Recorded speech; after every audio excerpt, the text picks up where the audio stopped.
Yeah. Thank you. Dankeschön. Bis schön. Tschüss, bis später. Bis später. So, and 1, 2, 3, light, camera, and shot. Hello, Doctor. Welcome to our Shift Talks. And for today's episode, we have the prettiest guest of all. We have the Jacqueline Barton. Hi. Hello, everyone. Well, first and foremost, I just want to commend Jacqueline for the last episode. Jacqueline, good. I just want to commend you for having the opportunity, that you gave to me. For the privilege of talking to you. And that I was able to open up my story. And I hope that I could able to inspire those listeners and viewers. Filipino nurses Definitely. na gusto mag-work dito sa Germany. Yes, So SM. for today's episode, for this episode, it is a special episode for our Madam President. I was inspired actually kay Jacquie about yung sa episode 1 na which is she opened the story. The reason paano ka nakapunta dito sa Germany. Yeah. And that was your father. Yes, Diba? it was. Yung bumalik ka sa Philippines because your father was sick. And then unfortunately, I didn't he make passed. it. And that was the reason why you are here. I pushed the Germany journey because of my father. Journey. For today's episode, so I prepared some of questions which you have to answer those questions Paano kung ayaw in a Miss Universe way. I'm just gonna give my best to answer it. So I asked ChatGPT. Ano pa date?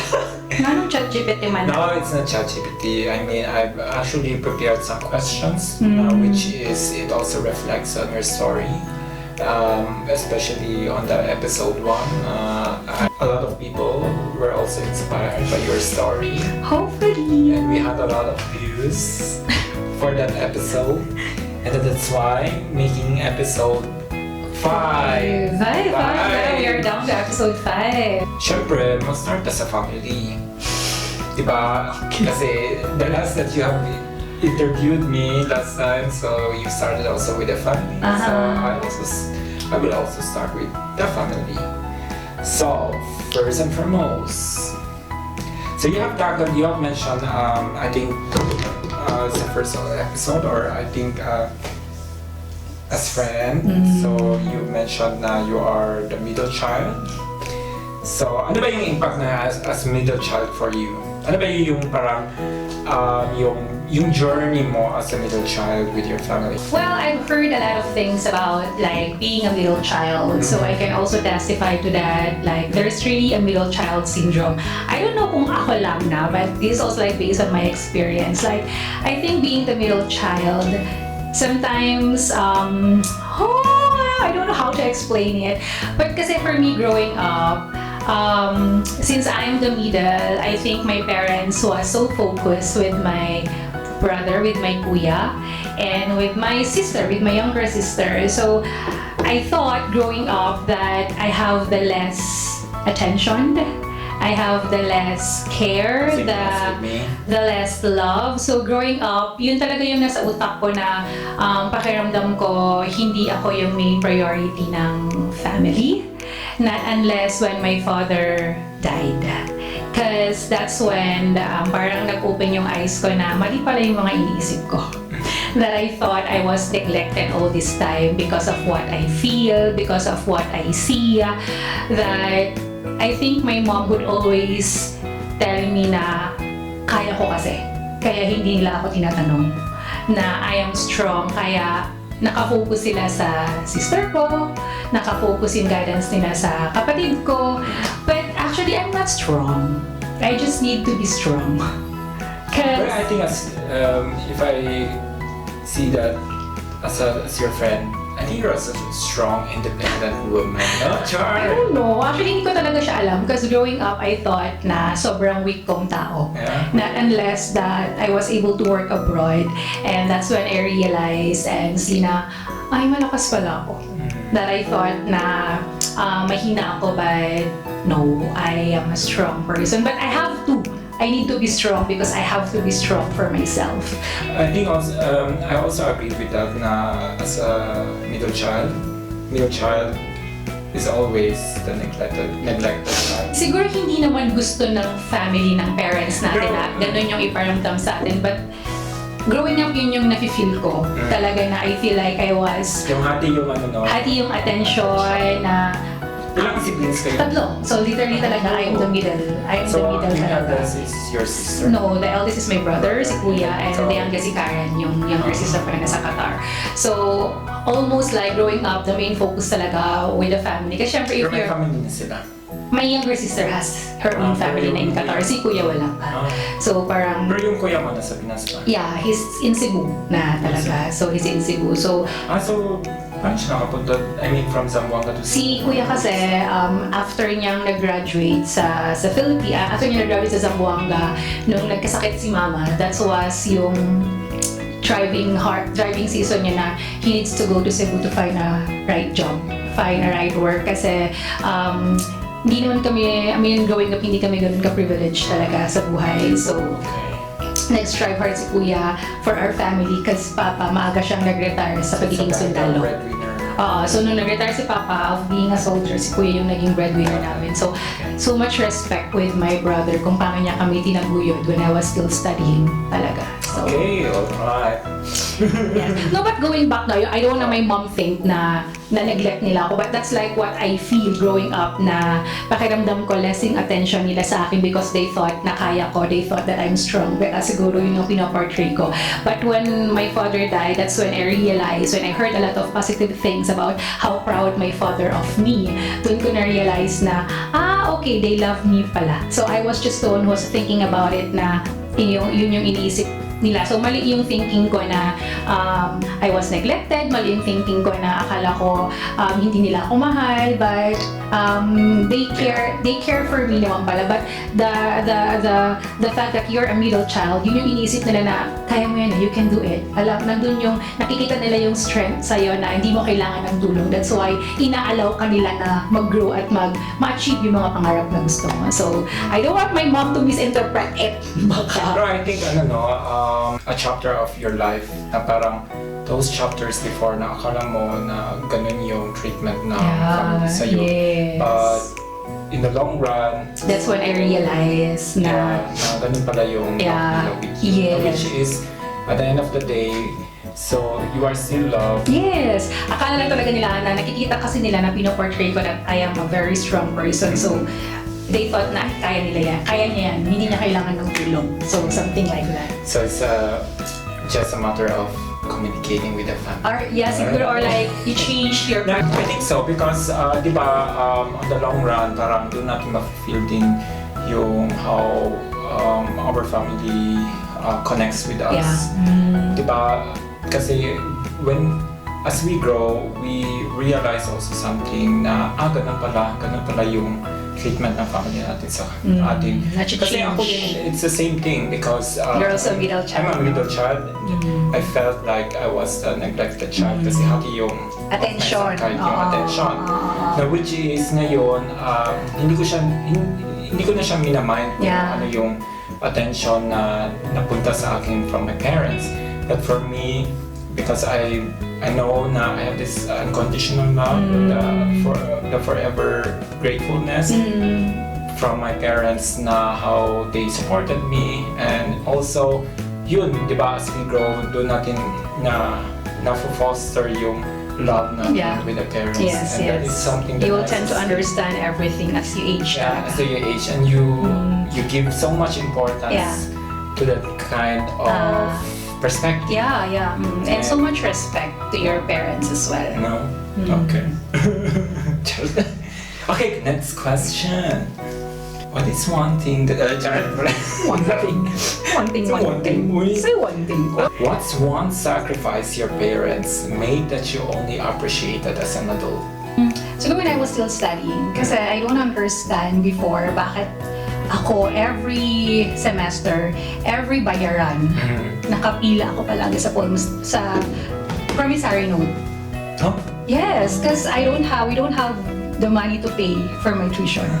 So since nga, di ba, maaga nag-retire si Papa, so si Kuya yung nag-work na lang for our family. Even though naman nasa public ako, but still I am taking up nursing. So may binabayaran pa rin kami somehow. So every semester, I used to fall in line for the promissory note, in which I don't understand, like, sabi ko pa talaga sa father ko that time, baka siya nag-retire ng maaga, alam ba niyang nag-aaral yung anak niya ng nursing? So I don't understand bakit niya ginagawa, bakit siya nag-retire ng mga panahon na yon. But slowly when I am growing up, doon ko na-realize na yung pagod ni Papa sa pagiging sundalo before, kaya siya nag-retire ng maaga because he want to enjoy his life as well. Kasi maaga siyang pumasok sa pagiging sundalo eh. So he was not able to enjoy that much his life kasi he has given everything sa work niya, sa family niya, kasi sa maaga nga siyang pumasok sa pagiging sundalo. So nung nag-retire siya ng maaga, hindi ko naintindihan na bakit kailangan niyang gawin yun? Di ba niya naiintindihan na mahal yung tuition namin? And my sister was also taking up midwife that time in a private school. So imagine yung sacrifices ni Mama na ginagawa niya for us. Ang dami niyang binibenta na kung ano-ano, na lahat ng Avon, Natasha, lahat yan binibenta ni Mama just for us to finish our studies. So when I was already working right now and I was the one who is sending money to them, that's when I realized na hindi pala ganun kadaling mag-budget ng money. And then that's when I realized na I do really commend my mom, nanginginig ako, and how she was able to raise the three of us na kahit na hindi ganun kadali yung buhay before, kasi hindi naman ako lumaki privilege eh. So that I really witnessed the struggles, the sacrifices that my mom did para lang mapagtapos kaming tatlo, and like seeing my siblings right now to where they are right now and like slowly achieving the dreams that they want for their lives. It makes me feel so proud as well for my parents, especially to my mom since patay na nga si Papa. So I would always tell myself that whatever things that I could give for my mom, I would definitely give it, because it's like a giving time for me with all the things that she has done for our family, for me and my siblings. So since nawala natin si Papa, namatay na siya, so parang it's kind of hard for my mom to, I don't wanna cry, but yeah. That's one of the things that I do really admire, like the sacrifices that they need to do just for the sake of us, talaga magkakapatid. So I commend my mom for that, for the sacrifices that she made. And like, yeah, and like, you know, like growing as an adult right now, you will really tend to understand like what are the things that they need to do just for your own good. So yeah. But I think I can also connect to your story kasi I also, growing up, I also don't have, or I didn't have that kind of privilege also. Kasi yung father ko, although that time na during sa college ako, he was doing some kind of businesses, and my mother is a teacher, and nakikita ko din yung sacrifices nila for us siblings. Since lima kayo magkakapatid, di ba? Since lima kami nagkakapatid, and then by that time, nung andun pa ako sa high school, or alam mo yun yung parang, di ba sa atin sa Philippines may mga yung final periodica, yeah. Parang giving achievements and giving cards and so. Wala silang time na pupunta doon kasi yun na, they're busy, which is I can really understand na okay, late ko na siya na-realize na ganun pala laki yung sacrifice na binigay nila sa amin for us siblings. Now, which is I can really resonate with your story. So respect to that, respect your family, to the parents. Yeah. How has your definition of family changed over the years? Well, it changed really a lot for me talaga, the definition of family.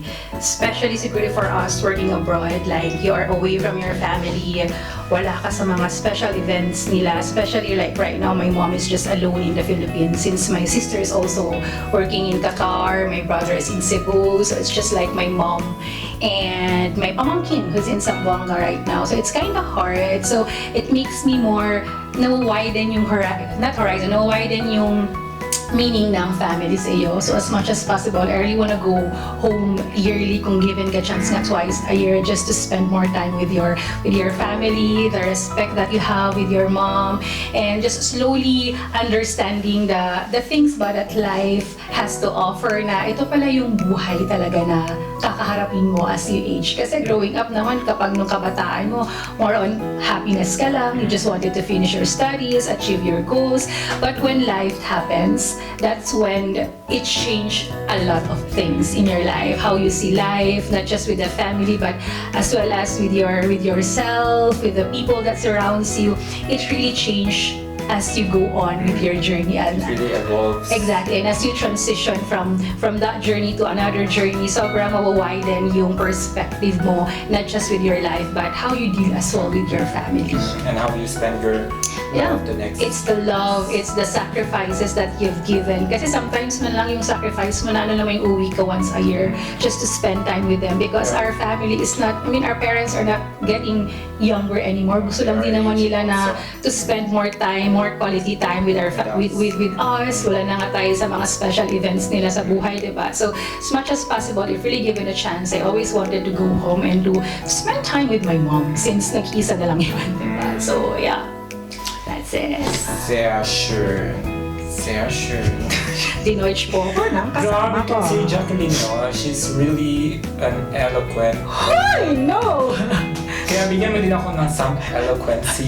No, you can actually, no? Actually, lahat naman tayo. Kasi makuda talaga ito na ano. Sabi ko na, you have to join the pageantry. Why? No, it's not for me. No. Why not? No, it's not. It's not. Kabugin mo yung question and answer. Oh, no, it's not for me. Kaya, more questions pa. I hope they would also learn something from that story. So, when it comes to relationship, love or friends? Love or friendship? Ano? Kasi we all know Jacqueline, she is really a bubbly person. Ang daming circle of friends. Talaga? Sunshine for our community. Huy! Miss President. Huy! I mean, she's everything. What can she do? I'm okay na. Ito, what's the difference between a good friend and a true friend? Well, that's a tough question, ha? Mm-hmm. Well, I think for me kasi growing up, I thought na pag marami kang friends, mas masaya. So that's what really my thinking na, dapat marami kang kaibigan, mas masaya.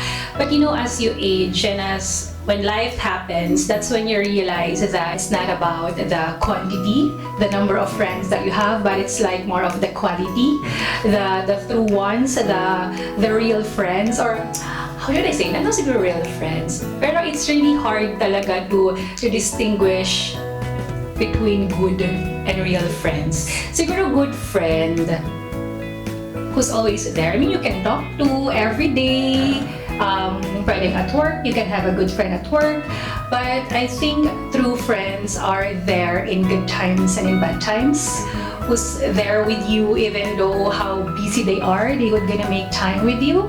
They're gonna pray for you. They're gonna, sometimes no matter how busy you are, they're gonna knock on your door and like ask you how you are doing, and who's gonna walk in your journey and will not gonna judge you if you stay quiet for a while.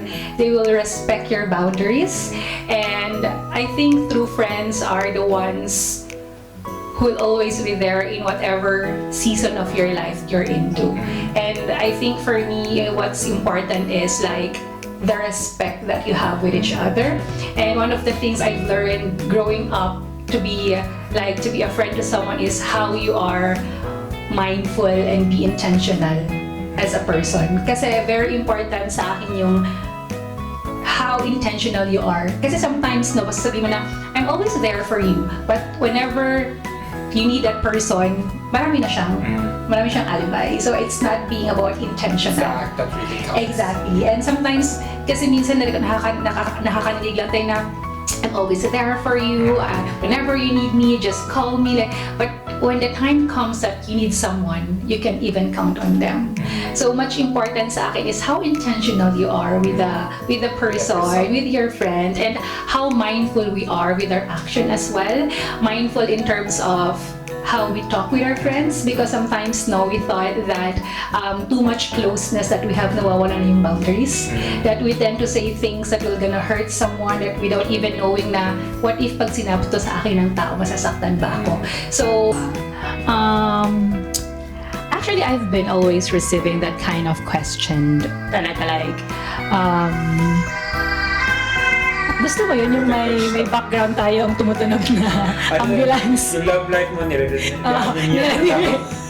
Yung pala yung sagot. Yun na pala yung sagot. Sige, CPR niyo po yung love life. Going back, kasi I've always been receiving that kind of question like, why are you still single? I always like that. But you know what? It's also the same question din naman na why you're still single. I don't know. I mean, before talaga, I keep on like, sobra akong nape-pressure whenever like people ask me na hindi ka na bumabata, kailangan mo ng, you need to move, and like, should I be the one who needs to move? Or should I settle for less just because I'm still single right now? Before kasi, whenever people ask me like, bakit masyadong mataas yung standards mo, or bakit you don't entertain people, but it's just so difficult to keep on explaining yourself with your certain situation. Siguro mas ma-appreciate ko pa if someone that gonna tell me that we're gonna pray for you. I mean, just wait for the perfect timing, because I'm always a believer of perfect timing naman talaga. You cannot push things to happen if it's not meant to happen, and I don't wanna invest on something that will not gonna last forever, because technically my heart was broken many times already, and I don't wanna get hurt anymore for the wrong person. So gusto ko this time, it would be the right one that God has prepared for me. Because, alam mo yung 2 years ago, I have this circle of friends na we are all praying for the same thing of getting married. And then slowly all of them are having a relationship, getting married, getting engaged, and I was still single. I was left behind. So that was the moment I asked God, like, Lord, baka nakalimutan mo isa ka pang anak. But then as I go along with the journey, I tend to realize and understand na magkakaiba pala talaga tayo ng journey. Magkakaiba tayo ng timeline. It doesn't mean that you're still single, you are already left behind, nakalimutan ka na. But, you just need to enjoy and trust the process, and that's what I'm doing right now. I don't want to put pressure more on myself, but I want to enjoy the things that I have right now, because I know if I will papasok ko sa isang relationship, sobrang bilis na lang siya at magugulat ka na lang na you're getting married na pala. So, I'm happy naman right now. I'm happy being single. I'm happy doing the things that I want. I am still, exploring things about myself, and I'm happy with my friends. I'm happy with the support that I'm getting with a lot of people. So, when love comes, it will come. I'm always ready and prepared for that, but yun lang, I don't wanna push things, and I don't wanna chase people. I don't wanna chase relationship, but I want it to happen according to God's will, according to God's time.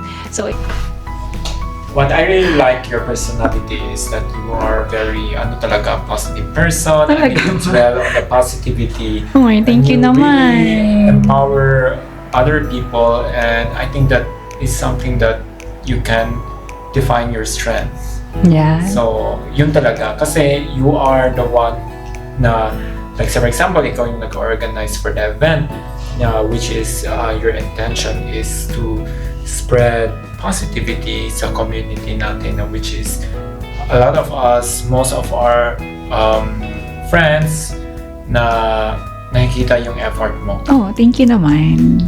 Baka isipin mo na we are not thankful enough and grateful enough kasi ganito, ganyan. No. Which is talaga, I mean, we really appreciate na yung effort mo towards our community, And you are giving so much energy and effort. Oh, thank just you, Lord. to give some encouragements for our co-Filipino nurses, and that is something that you should be also proud for yourself. Thank you. I think based on nakikita ko for you, I think you are a dreamer. No? I think since we are friends since like almost 4 years already. Yeah. So you have already talked so much about your dreams, and which is I find it really inspiring from you. Kasi even though although life really kicks off, but still you kept showing sa mga bagay or challenges na Na dumadating. that giving up is not an option. Exactly. Like on the last episode, diba? Episode 3. Yeah. Diba, that giving up is you've mentioned there that giving up is not an option. Yeah. That you just have to show yourself always and keep pushing yourself. Wow, ay natutunan Syempre, diba? I always resonate on That's kung ano yung nice. Yeah, you just need to show up. yes. Yun talaga yun. So the question is, wala pa ako sa question. Okay. What dream did you have as a child that still exists today? Actually, there's a lot of dreams when I was still young. But slowly, no, I didn't imagine that slowly pala I can achieve those dreams of that. At dito pa siya mangyayari sa Europe. Just like example, what happened to me last May. I never thought that I could be part of a production team because that's what really one of my dream, like working behind the camera, how it feels like working with that, and given the chance last May in Paris. So I didn't really expect na makukuha ako doon. So it's just a reminder for us, no, that no matter how big or small the problem, the dreams of yours, it will happen when it's about time to happen. So yeah, yun. But still, there are a lot of dreams pa that I want to fulfill. But hopefully, in God's perfect timing, it will all gonna come to reality. Yeah. Very cool. Thank God for that. Well, I'm so proud of you for the things that you have achieved. I mean, out of your comfort zone. Yes, Kasi di ba, talaga, remember, we are just talking about our plans in our life, and then Slowly, it's all coming to reality talaga. Slowly, kleine Schritt wird ein großes Ergebnis werden. Oh my God, how can you explain it to them? Okay, so the next question. What season of your life changed you the most? What season? Of your life? Well, actually naman, every season naman of our life, every season of our life naman, there's always Importante. learnings, there's always realization, but siguro yung pinaka nagtatak na season sa akin is this season, of course, this season of mine right now, because I was able to get to know myself more. I was able to know my weaknesses and strengths as well, and used it for me to build my character, to become a better person. And I am just so thankful to God that He allows me to experience all the pains, the heartaches, the discouragement, the disappointments, which leads me to the person who am I right now. So parang it only shows in whatever season that you are living right now, we need to maximize it, we need to embrace it, and we just need to enjoy it. Kahit na hindi mo siya gusto, kahit hindi mo gusto yung season na nangyayari sa'yo, but you just have to embrace it, knowing that God puts you in that situation for a purpose and for a reason. So yes. So turning weaknesses into strengths. Yes, and learning from this, from all those things talaga. Yung favorite, yung favorite, ano ba yan? Lines? Favorite lines? What? Wow! Wow! Wow! Alam mo ba parang Nahawa sa station. nahawa na ako sa iyo na pagsabi mo, wow! Tapos, pati na rin sa mga Deutsche colleague ko pag magsabi sila, tapos magsabi ako, wow! Baka isipin nila, ano naman ito si John Doe? Okay. At least may nakukuha ka. Oo nga. Wow! Okay, so speaking of faith, I know you're a very religious person. I know how you are dedicated to With what I believe. Your religion, yeah. what you believe, your faith. So how has faith helped you during difficult times? Well, it really helps me a lot because whenever I'm facing any kinds of troubles or any kinds of difficulties, I always go back to my principles. I always go back to the one who never fails me, which is my Lord, my God, my personal Savior. And it really helps me to go on with my journey, that no matter how difficult it is, I know that He's always there with me, guiding me, and also is always there to correct me somehow, with all the convictions and with the use of my friends who are also accountable with me. I'm just so grateful that I'm in this season, I'm in this life, that I'm also surrounded with the right one who's gonna guide me, and I called mentor. So yeah, my faith is very important with me because I don't want to compromise anything about my faith, and I am very bold enough to tell to people like kung ano yung pinapaniwalaan ko and where I really stand. And I know naman na if you really know me and if you're really my friend, you're gonna respect that. I mean, that paniniwala of mine, kung ano talaga yung in which like which beliefs exactly, yeah. So kahit anong differences natin, but we all have our own, our own paniniwala. So I always to say that I am bold enough to share what I think is right and to share and to spread yung goodness talaga ni Lord sa buhay natin. Because respect begets exactly, respect. yeah. We respect each other's faith, each other's kung ano yung paniniwala. Exactly.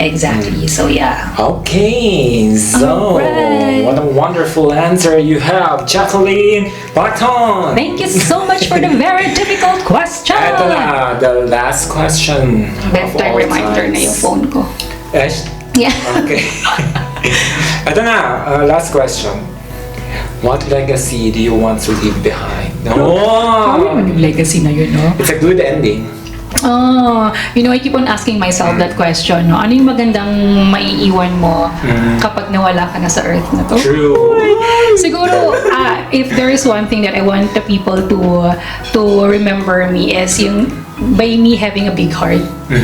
Like how you treat people equally, and no matter how kung ano yung estado ng buhay ng tao, how you treat them parang with respect, and the heart that you have to people, the heart to help, the heart to comfort, the heart to always be there, and the heart, like a big heart, a generous heart. Yun yung gusto ko talaga, na it's not about like who you are as a person with all the achievements that you have, but at the end of the day, it's your personality. It's like the impact that you have given to the people that surrounds you. Yun yung gusto ko talagang ma-remember nila sa akin, na whenever they hear my name, si Jacquie, her heart was really good. Yung gano'n, na yung personality mo na hindi nila makakalimutan. So that's what really I want them to remember about me, like you Pure being happiness. Yeah, like you being yourself. Like just being genuinely happy. Authentic self. Yeah, Show somehow, to something like that. So yeah, that's it. Hopefully, the people will remember me by that way. Okay, to sum up everything, so you've been, as a middle child, Yes. having a lot of struggles, your relationship to a true friend, relationship with the friends, you recognize how true friends will really guide you to the path that you are taking for, with the support from these friends, and quality time with your family, spending them, because we all know that our parents is aging. Yes. And quality time is really important. Yes. And your dream, and slowly achieving your dreams, this is something that we can really admire, not only for the people around us, but also for ourselves. Yes. And also the faith that it will help us, and our belief that will also guide us along with our journey. Fast talk tayo. Ito. Uy, may pa-fast talk si Kaya. Fast talk. So, boy abunda tayo dito. So, boy abunda. Be careful with your questions, ha? Lights off. Why? Are you ready? Well, may experience ba itong fast talk dito? Okay, go, let's do it! Okay, ano lang to, fast talk about clinical or Okay, then go. about nursing. I'm go with that. Hindi naman siya about like, ano, it's, you can really answer these questions. Go. Okay, we have, so about nursing, okay? Okay, go. Cardio, gastro. Cardio. Night shift or PM shift? Morning shift. AM shift, PM shift. AM shift. Filipino colleagues or foreign colleagues? Of course, Filipino colleagues. Yes, of course. Allgemein Stationsflegeheim. Allgemein Station. Weniger Geld oder mehr Geld? Of course, mehr Geld! Weniger Geld, aber mehr Quality Time oder mehr Geld, aber less Quality Time? Vinegar Guild, pero more quality time. Yun, thank you, John, for all the hard questions and for allowing my brain cells to work. I just hope that with all the experiences that we have here in Germany and with all our like personal experiences, we hope that we were able to reach out to you, to touch your heart as well, and somehow you were able to learn something from our experiences. Yeah, I think of course we learned something. We learned many aspects from your life, and I think that is something that we can really also resonate with our stories here in Germany. I mean, every one of us has a we have our own unique story. Yeah, and I think every story is really wertvoll. It's really the in which is really the main goal of this podcast. And I think what really makes the podcast that we wanted to share is something that it's more being inspiring. And how you can be a light somehow to the people. So yes, thank you guys for watching, and in our succeeding in our sa mga susunod pa naming episodes, we have a lot of guests. We wanted to invite as much as a lot of people we have that we know that they have their own story to share as well. So we are also excited for you guys to hear their wonderful stories, and we are going to have some collaborations as well, in which you are excited for that. So yeah, I hope you will gonna stay tuned with our podcast and just enjoy watching. Don't forget Don't forget to like, comment, follow, subscribe to our channel. We also have like in Facebook, in TikTok, and we also have in Instagram. So we're just gonna put down the link para ma-follow niyo pa kami to all our social media platforms. So yes, have a wonderful day, and always remember that your life has a purpose. So bye. Bye.